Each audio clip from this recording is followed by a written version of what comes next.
Boa noite, pessoal. Sejam bem-vindos todos à casa de Manuel Quintão. Né? Hoje nós teremos a nossa irmã Carla Júlia, que vai falar sobre o tema livre. Qual é o tema? Então, desafios da mediunidade. Quer dizer, para quem tem mediunidade e para quem está assim aflorando, vai ser uma beleza. A palestra da nossa amiga, as palestras delas são imperdíveis. Eu vou fazer o exórdio e nossa irmã Cessa vai fazer a prece final. O nosso exórdio hoje é sobre uniões antipáticas. A pergunta de 940.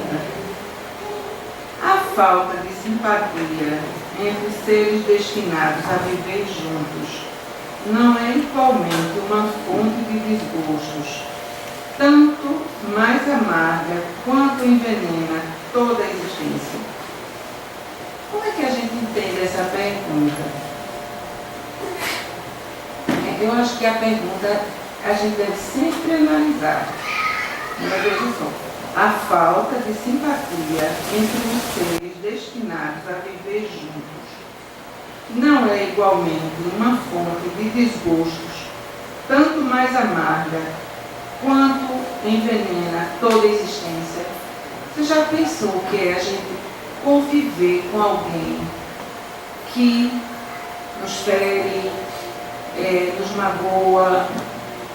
Eu achei interessante que ontem, eu não assisto muito Rede Globo, mas eu ia passando e teve um tema muito interessante, que era a história de uma moça, que o garoto estuda numa escola e ele não foi convidado. A mãe disse que não ia convidar o garoto é autista, por conta dele dizer que o menino era diferente, o menino ia atrapalhar a festa. E eu achei muito interessante e muito louvável, porque a mãe não deu queixa, nada, na justiça, nada, contra esse preconceito, contra o filho dela. Ela se sentiu ferida, ela ficou, eu acho que foi assim, de uma agressividade tremenda, né? E principalmente você ter um filho, problema, um filho autista, um filho deficiente, um filho especial, né? Então, quer dizer, isso é uma coisa amarga. Mas vocês vejam como a coisa assim mudou. Porque várias pessoas se reuniram e fizeram uma festa especialmente para o garoto. E o garoto, pelo contrário, a gente viu o garoto assim, mostrou, o garoto maravilhoso, o garoto sem nenhum problema. Então, quer dizer, de certa forma, a pessoa, quer dizer, foi ofendida, mas ela, para ela, graças a Deus, ela ficou triste. Isso não é uma coisa que alegre ninguém. Mas nem por isso ela procurou vingança, não é? Aí vamos ver a resposta dos espíritos. Muito amargas, com efeito, mas é uma dessas infelicidades das quais frequentemente sois a primeira causa. Quer dizer, nada que nós passamos não tem porquê. Deus não permite que nenhum de nós vivencie uma situação e que nós não sejamos merecedores. Aí vem a continuação da resposta. Primeiro, são vossas leis que são erradas. Porque creis que Deus te constrange a ficar com aqueles que te descontentam? Por que será que Deus permite que a gente vivencie isso? Que a gente passe por essas situações? Será que em vidas passadas a gente não fez isso? A gente não lembra, mas provavelmente, às vezes a gente fez até pior. Aliás, nessas uniões, frequentemente, procurais mais satisfação do vosso orgulho e da vossa ambição do que a felicidade de uma afeição mútua. Suportareis, neste caso, a consequência de vossos preconceitos. É exatamente Muitas vezes a gente vê assim, numa família, todos normais, e chega uma criança especial com algum problema, agora mesmo, como está acontecendo, assim, muito aqui no Nordeste, que são os casos dos bebês que nasceram com o problema exatamente, microcefalia, que são aquelas cabeças diferentes. Vocês vejam que é uma luta, né?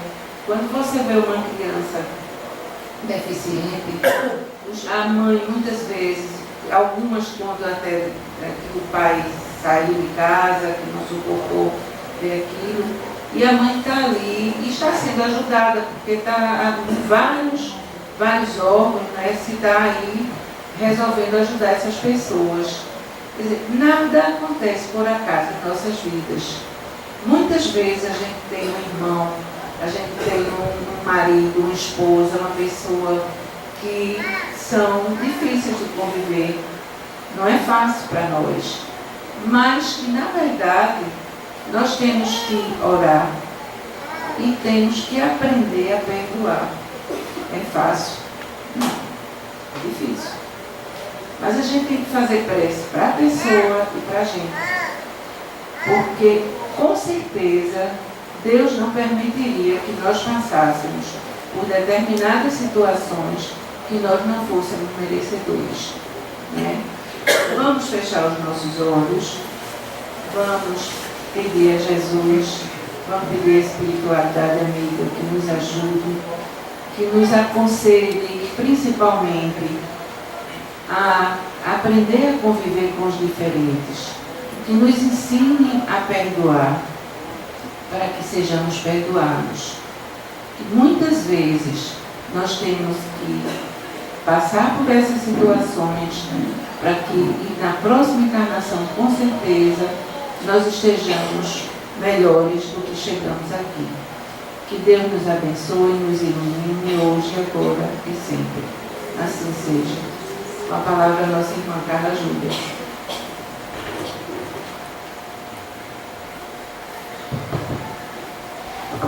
Boa noite a todos. Nós trouxemos aqui um tema que é Desafios da Mediunidade, e esse tema ele foi abordado num seminário que nós demos recentemente no aniversário de uma casa espírita, e claro que esse seminário foi uma manhã inteira. Então vamos ver se a gente consegue, não digo 100%, mas uma 50% do que a gente apresentou lá, certo? E se não for possível, depois a gente complementa esse tema. Qualquer tema que seja apresentado numa casa espírita, ele não se esgota por si próprio. É apenas um resumo de um universo de informações que as referências bibliográficas espíritas vêm trazer para todos nós. Mas no tema de hoje, nós vamos estudar, basicamente, a questão da sintonia, da frequência vibratória e do transe mediúnico. Como é que isso ocorre numa reunião mediúnica? Esse tema é muito importante porque se nós tivéssemos um embasamento teórico do que significa mediunidade, nós cometeríamos muito menos erros do que nós cometemos. Porque o conhecimento ele é fundamental.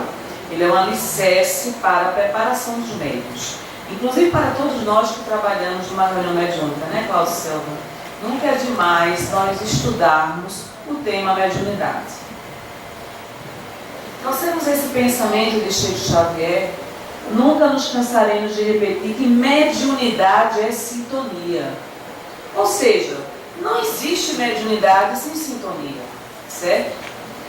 Subamos aos cimos da virtude e do conhecimento, e a mediunidade, na condição de serviço de sintonia com o plano divino, se elevará conosco. Ou seja, o médium que tem uma mediunidade mais ostensiva, ele tem o dever de se aprimorar moralmente. Por quê? A mediunidade em si não nos diferenciará uns dos outros, porque ela independe do aspecto da moralidade. Porém, o bom uso que nós façamos da mediunidade estará intrinsecamente relacionado à moralidade do próprio médium. Quanto mais o médium investir no seu adiantamento intelecto moral, melhor instrumento mediúnico ele se tornará. Ou seja, mediunidade vai na contramão da estagnação do médium. Allan Kardec, com a sua prudência e a sua extrema sabedoria, ele alertava os médiuns quanto à necessidade do combate ao orgulho. A doutrina dos espíritos não nos pertence. A doutrina dos espíritos pertence aos espíritos. Bons médiuns são raros, porque nós oscilamos na nossa sintonia, na nossa frequência vibratória, em decorrência da nossa pouca moralidade. Vou dar um exemplo. Uma pessoa que é acostumada a falar mal dos trabalhadores da casa espírita, que a gente pode fazer isso, não deve, na hora do intercâmbio mediúnico, eu estou em falência mediúnica, eu não teria condições de interpretar fidedignamente, porque haverá ruídos na minha comunicação. Qualquer imperfeição que nós vamos trazer para vocês, espero que dê tempo para a gente apresentar, as nossas imperfeições morais são bloqueios ao transe mediúnico. E nós iremos trazer aqui não apenas o que a doutrina dos espíritos nos mostra, mas também o que a ciência apresenta a nível de sintonia e vibração. O que André Luiz nos fala? Mediunidade, na essência, é cooperação mútua. Ou seja, o médium tem a sua parcela de contribuição. Não vamos imaginar que o fenômeno mediúnico é isento da contribuição do próprio médium. Quanto maior arcabouço teórico, intelectual do médium, mais facilidade ele terá de ser instrumento dos benfeitores espirituais. Por quê? Porque esse médium tem conhecimentos armazenados que facilitam o transmediúnico. E claro, se o conhecimento aliado à moralidade se conjuga, esse médium terá muito mais facilidade do que aquele médium que não é disciplinado, não é dedicado, não estuda, não tem o devido respeito à mediunidade, não compreende a sua missão mediúnica, o seu trabalho mediúnico, e aí ele pode enveredar na falência mediúnica, ok? Médium é todo aquele que sente, em grau qualquer, a influência dos espíritos. Ou seja, o que nos diz isso Allan Kardec, livro dos médiuns? Médium é todo aquele que sente em grau qualquer a influência dos espíritos. Normalmente nós chamamos esse médium sensitivo, esse médium que tem uma ostensividade mediúnica. Médiuns todos nós somos, se sentimos a influência dos espíritos. Então isso não nos diferencia uns dos outros, né, César? Muito pelo contrário, tá certo? Olha aí a frequência. A frequência vibratória de uma mente sobre outra mente faz com que você entre em sintonia. Não há fenômeno mediúnico sem sintonia. Por mais que o espírito queira se comunicar, por mais que o médium queira receber, não tem sintonia. Na ausência da sintonia, não há transe mediúnico. E aí vem a questão da mediunidade natural. Isso aqui é tudo livro dos médiuns, ok? Mediunidade natural se diferencia da mediunidade de prova. Por quê, Cláudia? Porque a mediunidade natural é a aquisição evolutiva do médium. Uma vez conquistada a mediunidade natural, ele jamais perderá essa mediunidade. Então, a faculdade ela é espontânea, existe independência do desenvolvimento, maior facilidade nas comunicações e elevação moral. Então, é o médio natural. Normalmente, nós não somos esse médio natural. Não nos enquadramos nesse tipo de mediunidade que seria o ápice da questão mediúnica na vida do médium. Uma questão aquisitiva, por merecimento, por mérito. É o médio natural. A mediunidade de prova não é semelhante à mediunidade natural. Por quê? Eu não vou ler isso aqui tudo, ok, pessoal? Eu vou apenas mencionar as características. Manifestações às vezes violentas. O médium não tem domínio, disciplina sobre o espírito. Por quê? Porque ele está sendo colocado à prova. Na mediunidade de prova, ele não tem ascensão moral e intelectual sobre os espíritos que o utilizam mediunicamente. Dificuldade no desenvolvimento. E essa dificuldade no desenvolvimento vai gerar uma série de perturbações na vida do médium de prova. Quando essa mediunidade vem à tona, normalmente ela vem em caráter de perturbação para o médium. Ele não está alinhado mediunicamente, ele não tem o equilíbrio vibracional, a sintonia fluídica necessária. Qualquer espírito poderá utilizá-lo como mata-borrão. Ele não tem domínio. Provocação de situações embaraçosas ao médium. O médium vai vivenciar situações embaraçosas, dentre elas a própria mistificação, obrigando o esforço perseverante do aperfeiçoamento moral, provocação de obsessão. O médium de prova está suscetível aos processos obsessivos. E se ele não tiver cuidado com a qualidade do pensamento que ele emite, ele está escancarando, não está abrindo, escancarando as portas para o processo obsessivo.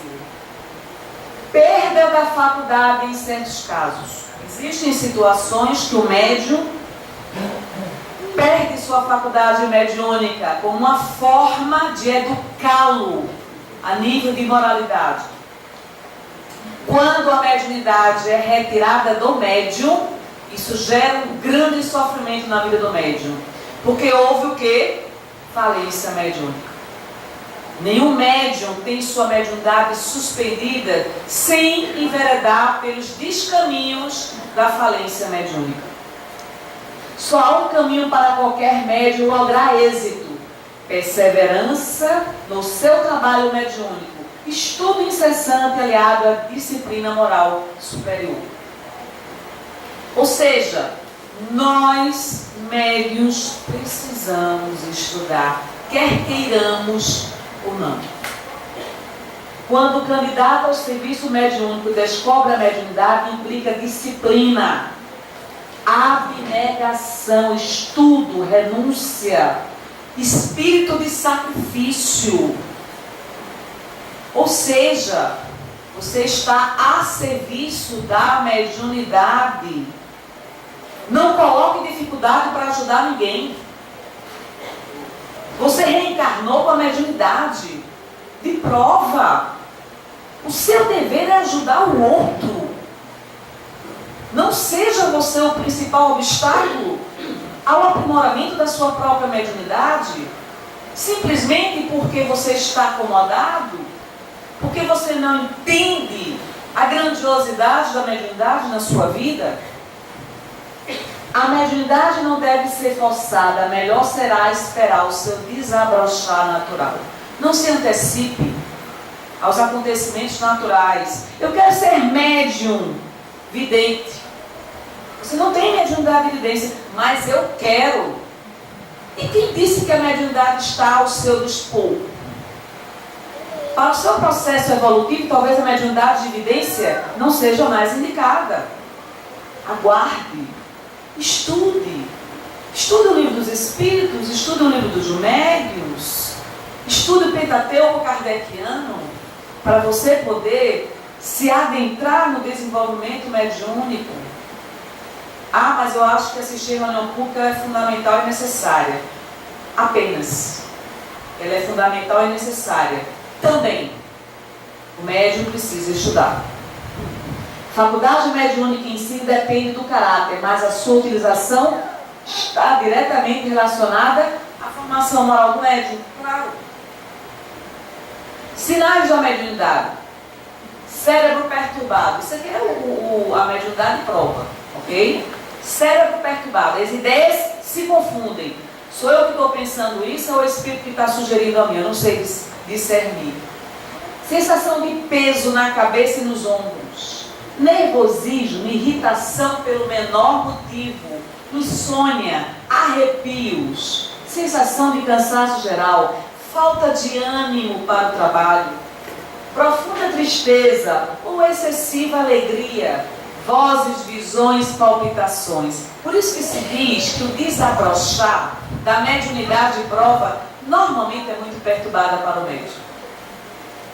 Pré-requisitos para a sua educação mediúnica: paciência, perseverança, boa vontade, humildade, seriedade, devotamento, abnegação, desinteresse. Eu falava sobre isso lá no seminário. O médium não precisa de aplausos.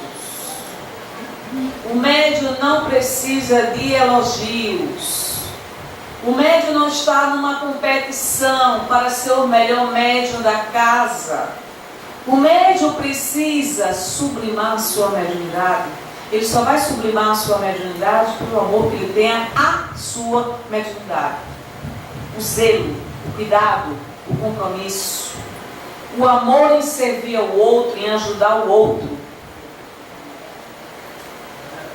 Pensamento é energia. O que é o transe mediúnico? Nada mais, nada menos do que uma mente atuando junto a outra mente. Se pensamento é energia viva. E esse pensamento não fica limitado à sua casa mental. Ele se propaga. Quando eu tenho um pensamento, ele se propaga em ondas vibratórias. E há de se ter cuidado com o tipo de pensamento que eu estou emitindo. Porque isso é frequência vibratória, isso é sintonia. Eu estou na rádio AM, não vou jamais sintonizar com FM se eu não elevar o meu padrão vibratório. O padrão vibratório requer disciplina do próprio médium. Não me permito não me convém. Não posso mais cometer determinados erros que eu cometia antes. Então esse pensamento desencadeia forças sutis, construindo paisagens ou formas. E essas formas, pensamento que André Luiz nos remete em sua obra, ela quase se materializa para os próprios espíritos. Mentalize uma coisa todos os dias que ela cria uma materialidade. Então cuidado com o que você anda mentalizando. Tá? Vamos nos comunicar com as entidades em núcleos de pensamentos. Antes de você falar, o que quer que seja, sua energia já lhe apresenta. Sua energia já lhe identifica. E aqui eu trouxe agora uma escala de Hawkins, que é um médico psiquiatra norte-americano que revolucionou a psiquiatria através de anos de estudo sobre a frequência vibratória dos sentimentos. Isso aqui é fundamental na vida do médium. Vejam, a nossa densidade emocional, a qualidade do pensamento está intrinsecamente relacionado à qualidade da sua vibração. Mentalize um bom pensamento e esse bom pensamento desencadeia sentimentos correlatos. Normalmente esse psiquiatra nos alerta que a frequência vibratória do planeta Terra não passa de 200 Hz. E isso é uma energia muito pesada de milhões de pessoas que estão na mesma frequência e sintonia, que varia entre culpa, mágoa, ressentimento, remorso, vergonha, ódio e por aí vai. Basta uma mente iluminada através da elevação e da sintonia vibracional para contrabalançar muitas e muitas criaturas que estão nessa frequência. Isso aqui é ciência pura, que vem complementar o que nós estamos apresentando a nível de estudo da doutrina espírita, ok? Vergonha, 20 Hz. Quero esclarecer a vocês que de 200 para baixo é energia densa. A energia nem é positiva nem é negativa. É a qualidade que você deposita e a direção que você dá à sua energia que transforma essa energia numa negatividade ou positividade. Uma pessoa que tem a vergonha dentro de si está com uma baixa densidade energética, 20 Hz. Veja, 20 para 500 é uma mudança drástica. Drástica. Quando eu tenho um sentimento de culpa, eu estou vibrando em 30 Hz. Este sentimento de culpa me paralisa, me gera estagnação vibracional. E eu não entendo por que tudo dá errado na minha vida. É claro que vai dar, é a qualidade da sua energia que você está emitindo e vibrando todos os dias, como uma viciação vibracional. Você tem que mudar de frequência, de sintonia. Apatia, o desânimo, essa vontade de cruzar os braços e deixar a vida me levar. Qual a frequência? 50 Hz. Ou seja, você já está ficando mais denso do que aquele que estava com vergonha. Porque essa é a baixa negatividade, é a frequência vibracional negativa. A dor, sofrimento, mágoa, muitos de nós muitas vezes carregamos isso. Quanto mal esse sentimento gera na nossa vida. Veja a frequência, 75 Hz, muito pesada, energeticamente falando, com perda de energia, somatizando essa negatividade no corpo físico.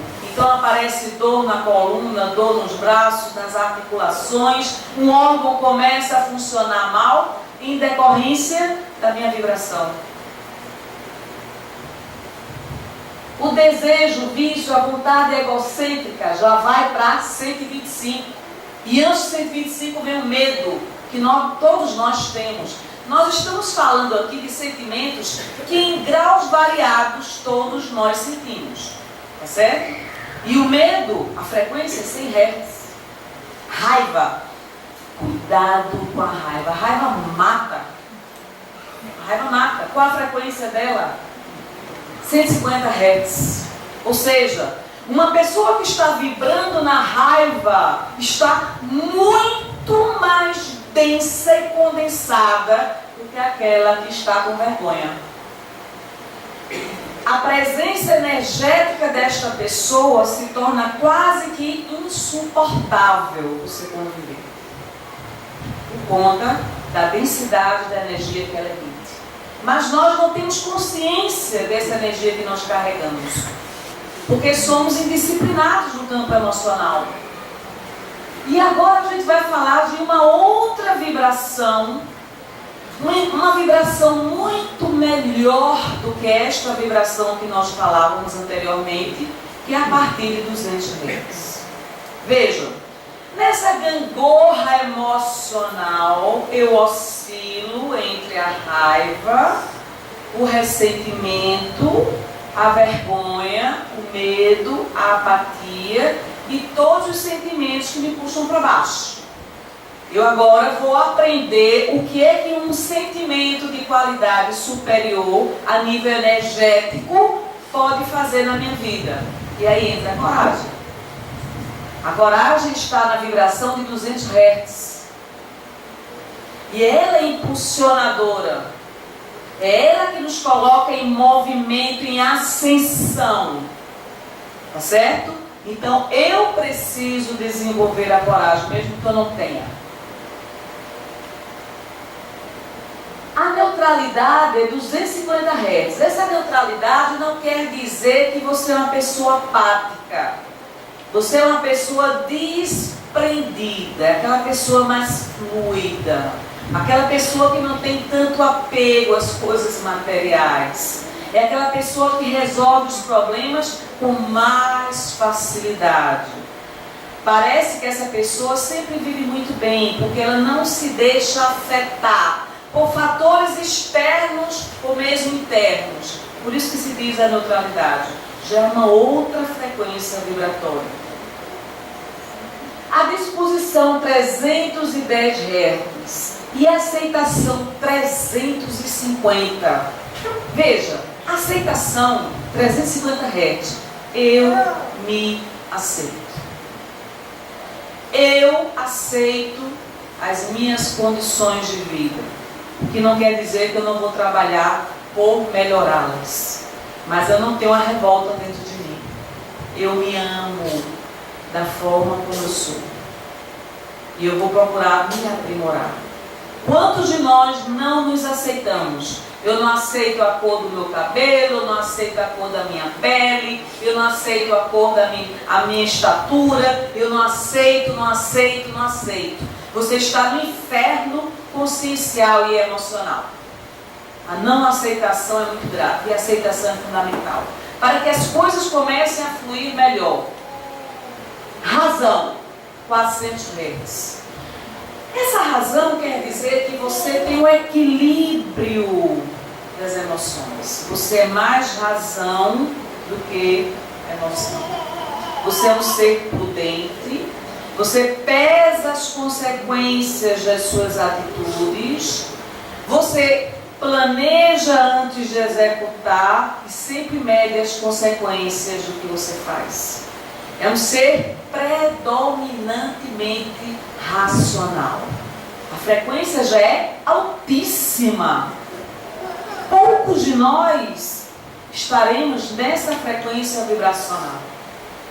Hawkins nos fala que 300 Hz já é uma condição vibracional de excelência para o nível das mentalizações do nosso planeta Terra.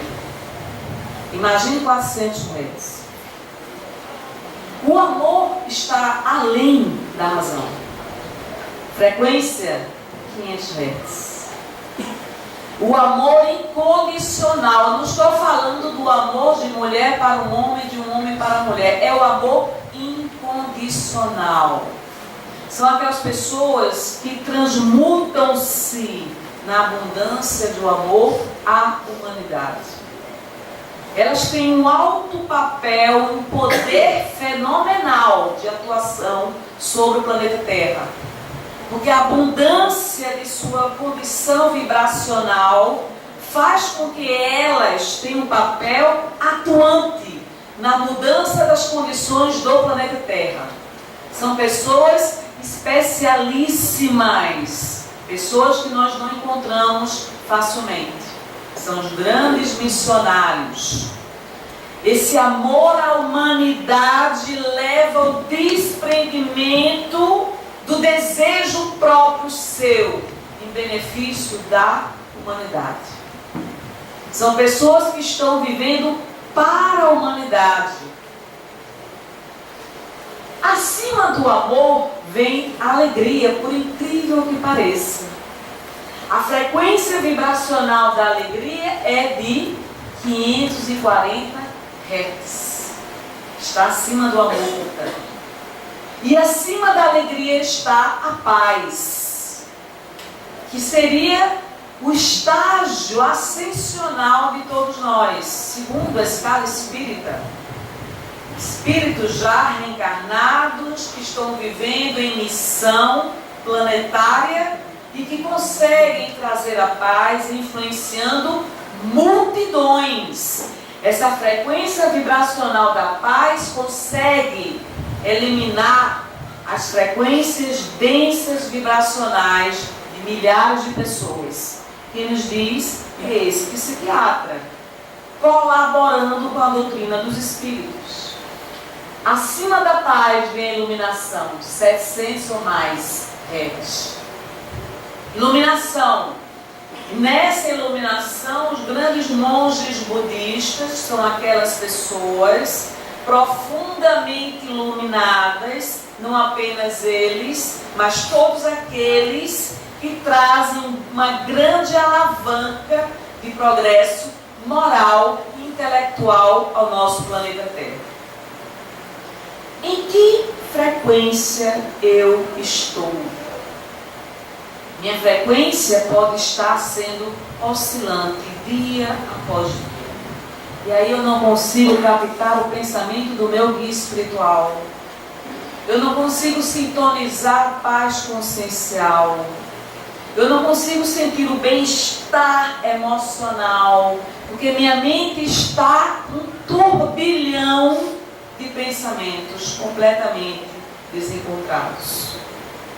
Por isso que se diz que a mediunidade para o médium é como óculos que possibilita ao médium enxergar melhor o que ele não enxergaria se não fosse através do próprio óculos.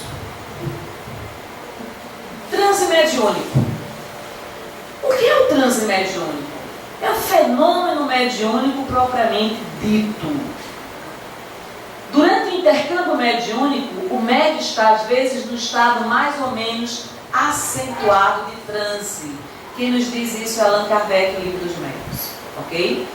Ou seja, no transe mediúnico você está mais além do que aqui.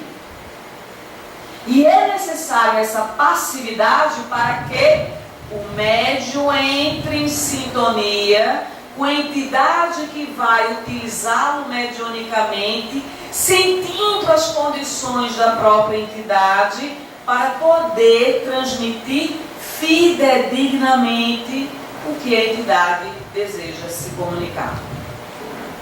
Concentração e sintonia mediúnica são etapas do transe mediúnico.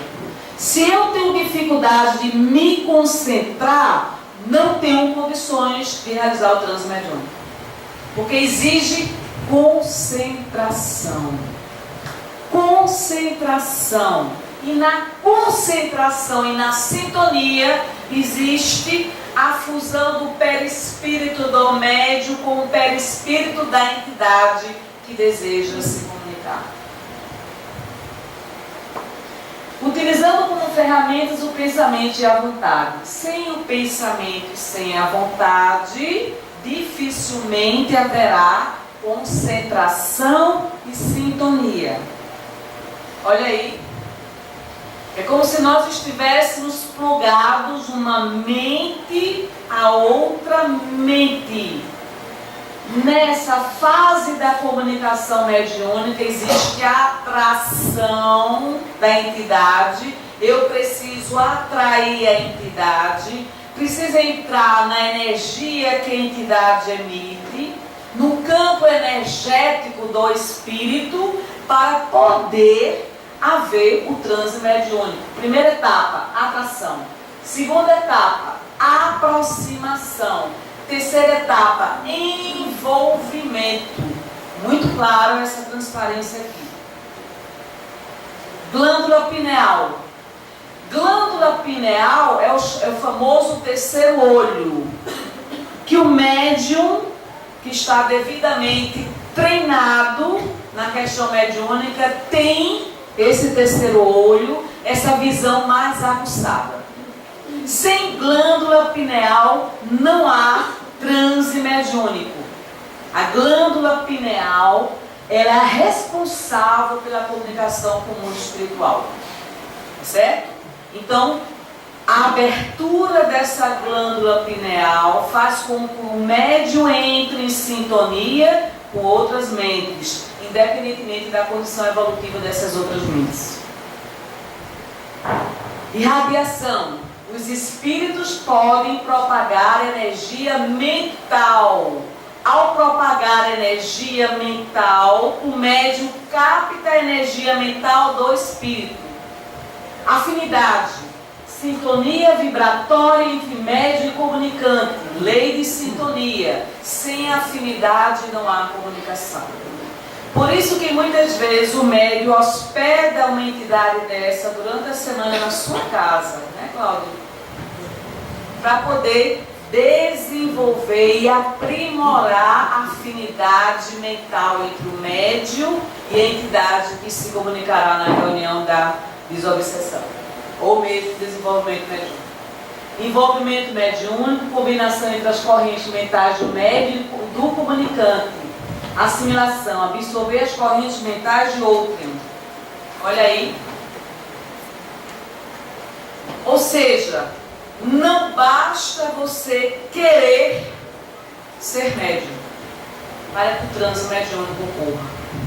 O que nós falamos agora foi irradiação, energia do próprio médium entrando em contato com o campo magnético energético da entidade comunicante para ver o transe mediúnico, certo? Que nos diz agora André Luiz, nos domínios da mediunidade, a mente permanece na base de todos os fenômenos mediúnicos. É a nossa mente. Sem a mente não há fenômeno mediúnico. O médium é o intérprete do pensamento e da vontade dos espíritos. Ou seja, sendo intérprete do pensamento e da vontade dos espíritos, o médium pode apresentar muitos obstáculos para este nível de interpretação. Por falta de quê? Sintonia, irradiação, combinação fluídica energética entre o médium e a entidade comunicante. É preciso um fio elétrico para combinar a grande distância uma notícia e na extremidade do fio uma pessoa inteligente que a recebe e transmite. Quem nos diz isso é Allan Kardec. Ele comenta o transe mediúnico como sendo um fenômeno de duas mentes. O cérebro é o órgão sagrado de manifestação da mente. Mecanismos da mediunidade, André Luiz. A corrente mental é produzida pela mente. A transmissão é feita pelo cérebro. O cérebro é o órgão de transmissão da nossa corrente mental. No cérebro tem uma válvula que transmite e recebe energia, que nós já falamos que é a pineal ou epífise. O cérebro transmite vibrações altas ou baixas. E ao transmitir essas vibrações altas ou baixas, ele vai vivenciar o amor com a alta frequência ou o ódio com a baixa frequência. Então o médium obsidiado está obsidiado pelo teor vibracional que ele emite todos os dias. Nós atraímos os nossos semelhantes. Ok? O médium é o intérprete do pensamento e da vontade dos espíritos, já falei isso. Médium consciente. Médium consciente é aquele que tem consciência do fenômeno mediúnico. Isso é muito difícil. Porque normalmente ele vai se lembrar de tudo que foi dito na comunicação. Ele está consciente. O médium semiconsciente, ele tem percepção parcial do pensamento captado. Ele já está numa semiconsciência. Ele já não se recorda bem do que aconteceu. Alguma lembrança ele se recorda, mas não totalmente, integralmente. E o médium inconsciente é aquele que não tem consciência. No meu caso, eu não me lembro absolutamente nada do que eu digo.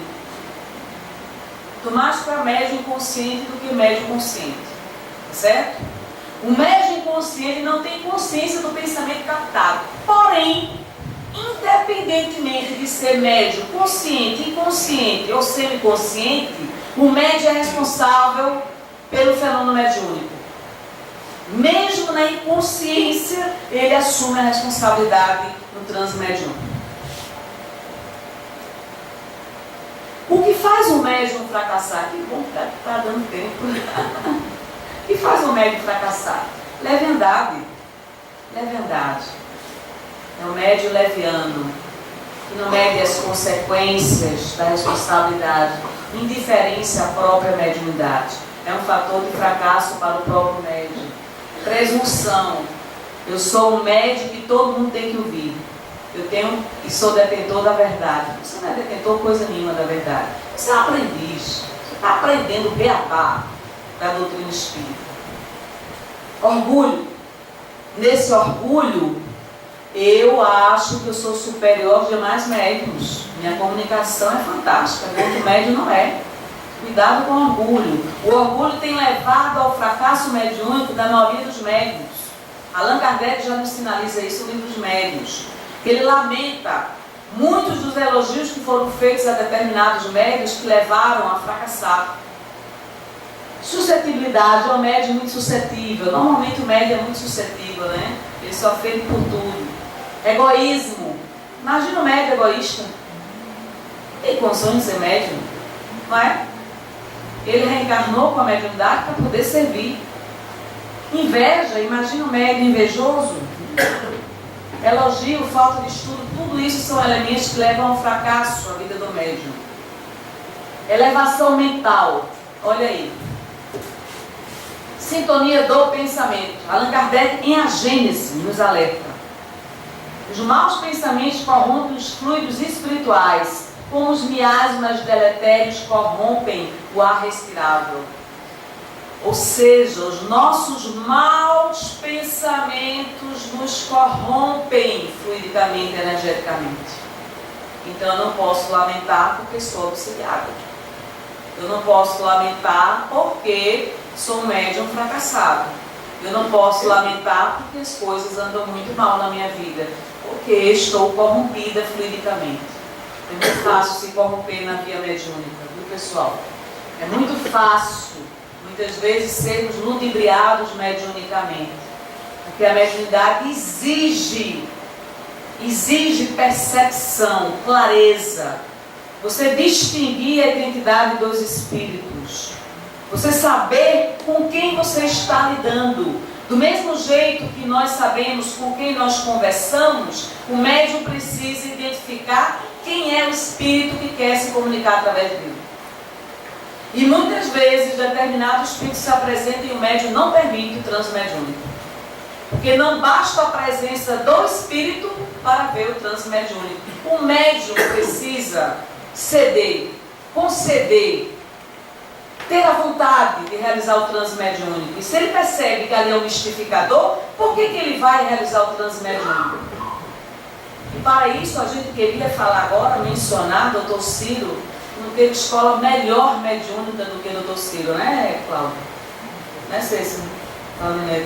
Quem conviveu com o Dr. Ciro? Nunca conheci um médium como aquele.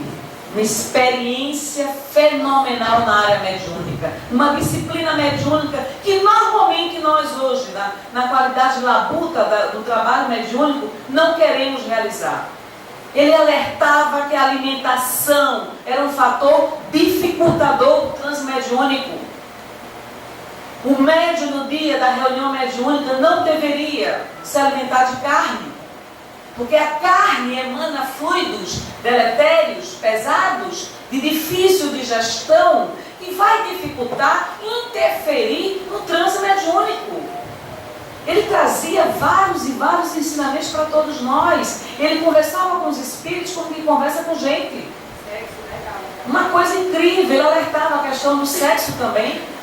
O médium do dia da reunião mediúnica não pode ter atividade sexual, porque vai na contramão das emanações fluídicas que ele precisa emitir para, como pronto-socorro espiritual, atender as entidades enfermas. O médium comparar-se-ia a uma enfermaria, onde o espírito doente vai receber as emanações do médium. E se essas emanações estão corrompidas, qual é o serviço que o médium vai prestar numa reunião mediúnica? Pelo contrário, ele vai ser isolado fluidicamente na reunião mediúnica, porque ele não apresenta condições naquele dia para trabalhar na reunião mediúnica. Beber álcool, beber bebida alcoólica, tomar bebida alcoólica, de hipótese alguma, na véspera do trabalho mediúnico. São tantas as recomendações que nós leigos muitas vezes não sabemos, que são peculiares ao trabalho, à labuta mediúnica. O médium tem que apresentar o equilíbrio no dia do trabalho. Mas se ele esqueceu da mediunidade a semana inteira, ele quer, na reunião mediúnica, reconectar-se, não é possível. Não vai ter conexão superior. Pode até haver conexão com entidades obsessoras. E aí veja o quanto que uma reunião mediúnica ela é sutil, é uma orquestra. Todos os instrumentos têm que estar afinados uns com os outros. O silêncio mental, a oração, a qualidade das emanações fluídicas energéticas. Nós vamos receber espíritos com todo tipo de sofrimento inimaginável.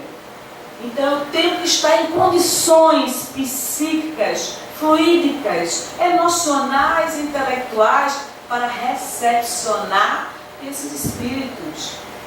Então o médium, na sua parceria, no ato do transe mediúnico, ele vai acalmar a entidade, por mais violenta que ela seja. Eu me lembro, muito nova, lá no Centelha de Jesus, eu acho que eu tinha 18 anos de idade, teve lá um fenômeno mediúnico que foi estarrecedor. O médium gritava, todo mundo teve medo daquela incorporação, absoluta falta de disciplina do próprio médium. É claro que um transe mediúnico com uma entidade mais violenta nunca será igual a uma entidade mais pacificada. Mas o médium tem controle, deve exercer controle sobre a sua faculdade mediúnica. Determinadas palavras de baixo calão jamais podem sair da boca de médium. Chamar palavrão de hipótese alguma. Respeito à reunião mediúnica, respeito ao doutrinador, respeito ao dirigente mediúnico, respeito à equipe espiritual. Você exige respeito com o médium. O espírito não vai utilizar o médium para a sua má intenção, para causar balbúrdia na reunião mediúnica. O médium não permite isso. Quantas vezes, na condição de médium, a entidade está amarrada, né, Cláudio? Amarrada. Ela quer usar da violência e o médium controla a entidade, não deixa a entidade fazer o que bem entender. É o exercício do poder mediúnico, a força mental do médium sobre a entidade. Isso é uma escola mediúnica. Mediunidade não é uma coisa fácil. Você só aprende ao longo dos anos, com muita experiência, muito estudo, nas entrelinhas. Antes da entidade se apresentar, havendo a fusão do campo energético do médium com a entidade, o médium já sabe qual é o problema da entidade, sem ela se comunicar. Ou seja, nós não estamos aqui para bater ponto, não é assim? Nós temos que fazer a diferença qualitativa para agregar a reunião mediúnica. O médium que se desinteressa da mediunidade, a mediunidade se desinteressa dele. É a nível proporcional.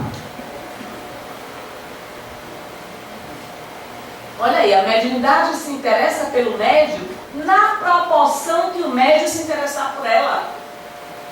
Então a mediunidade precisa evoluir. E a mediunidade só evolui com o aprimoramento do médium. O caráter, a moralidade desse médium.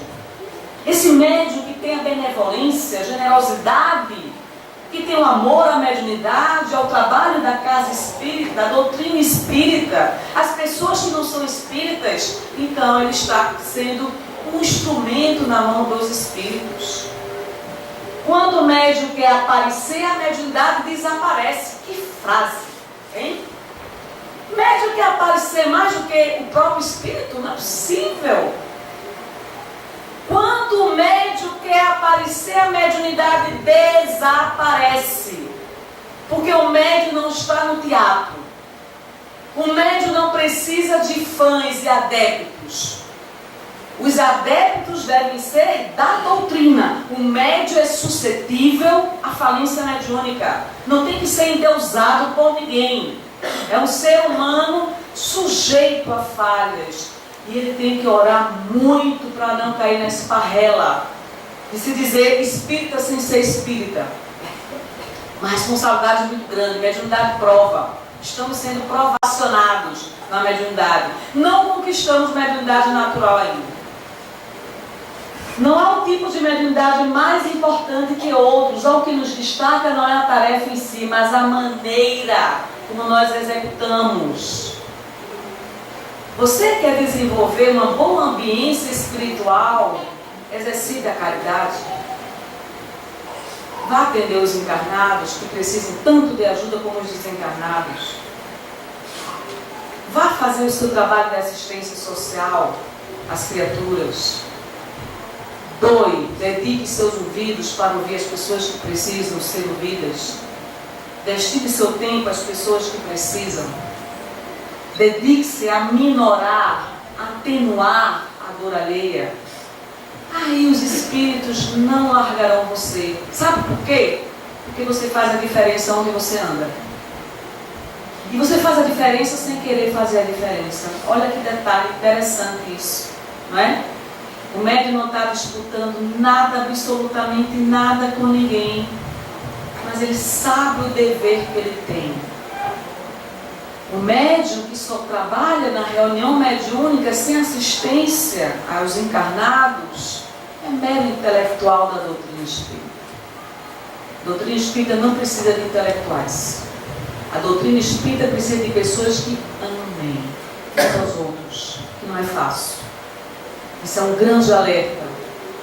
Você atender uma mãe que vive com R$172, 8 pessoas dentro de uma casa, por R$172, e ela pedindo, pelo amor de Deus, por uma cesta básica. Se o médium não tem sensibilidade diante de um sofrimento desse, de um encarnado, ele não vai ter sensibilidade com os desencarnados. Atenda essa mãe, você vai ter condições de atender as companhias que atormentam ela. Fiz uma palestra sobre drogas no grupo das mães, lá da Lar Manuel Quintão. Que peso energético daquelas mulheres que todas, absolutamente todas, tem alguém da família drogado. E você vai falar para aquelas mulheres, mas para os espíritos que acompanham elas, infernizando a vida delas. Não é fácil. E aí vem o mentor espiritual e diz, ore antes de falar. Senão você não aguenta a carga energética dessas entidades. Porque eu saio igual um saco vazio que não tem mais energia, sugada completamente. Ore. Você está falando para um batalhão de espíritos da pior qualidade. Se proteja, se blinde fluidicamente, para você não absorver as emanações do ódio que eles estão emitindo contra você, porque você está falando contra as drogas, e eles querem que essas pessoas permaneçam nas drogas. trabalho fácil. Estou mostrando a vocês que nós, como médiuns de prova, por não termos a mediunidade natural, facilmente nos abalamos, facilmente nos atingimos fluidicamente. É muito fácil o caminho. Quantas vezes eu vou para cima de uma cama, depois de um trabalho desse, energeticamente exaurida, não tenho mais o que dar, exaurida fluidicamente. Então a gente tem que orar, porque a batalha é muito grande. Quando a gente atende uma única pessoa, independentemente do quadro social dela, com o objetivo de ajudar, você está atendendo as entidades que acompanham ela também. Então se prepare para o bombardeio. Quantas vezes os guias espirituais nos alertam, se previnam, se precavenham contra o combate. Tem uma multidão de espíritos querendo a sua derrocada moral e espiritual. Desejosos que você entre na falência mediúnica, não desejam que você continue. Então você tem que ter muito cuidado, oração diária, vigilância, bons pensamentos, meditação, tudo que for positivo na sua vida, para que você esteja em melhores condições para o trânsito mediúnico. Por isso que não é fácil ser médium. Não é fácil ser médium. Quantos de nós temos a boa vontade, o desejo e abandonamos a mediunidade no meio do caminho, ao longo dos anos? Porque exige muito sacrifício. A melhor mediunidade, em outras palavras, é a que se define no bem aos semelhantes. A prática do bem, a prática do bem. Isso é minha meta, o meu desejo para essa atual reencarnação. Praticar o bem. Não podemos desperdiçar o tempo.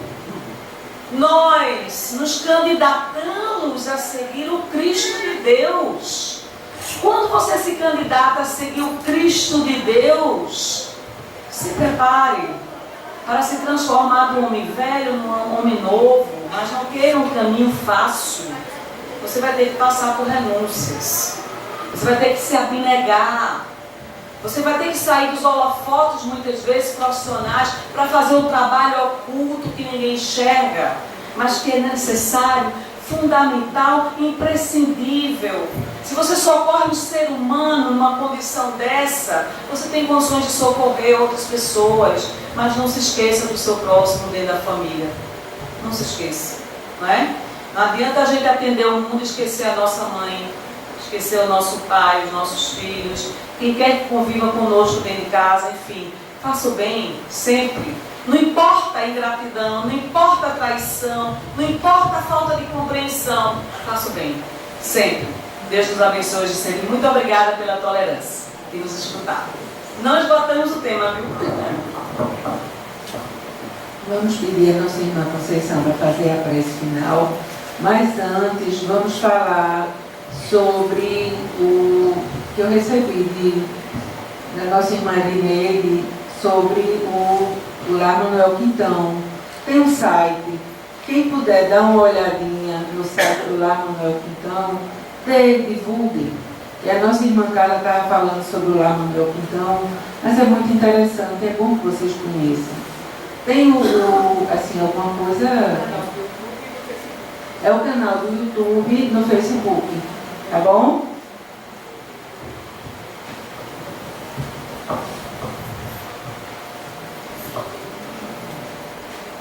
Vou falar alguma coisa porque sempre a gente se lembra de alguma coisa antes da prece.